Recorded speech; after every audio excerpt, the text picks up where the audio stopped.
Hiya guys, welcome back. If you watched one of my previous videos, I showed the costume jewellery haul from eBay. There were a lot there, so I narrowed it down to a few pieces that I could take apart and make some new pieces of jewellery.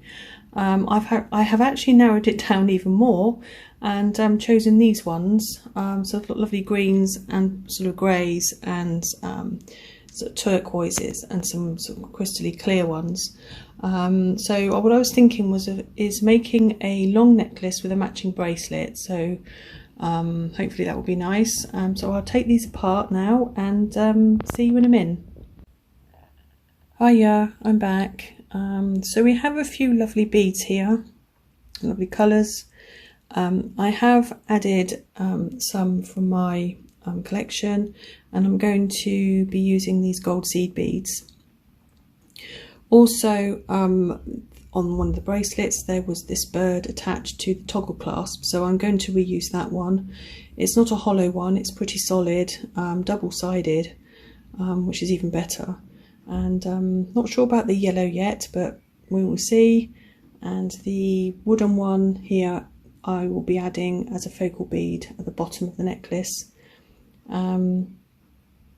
So that's it. So I will get on and make the necklace and matching bracelet. If the bracelet isn't matching, then it will be very similar. See you soon. As you can see, I've started to add all the beads from the haul. I've laid them out onto my bead board just to see what they look like, and I was going to just sort of show you the beads and then just, you know, show you at the end the finished piece. But instead I thought that I'd actually show you the bead board with everything laid out, as you can see, and then I can start stringing.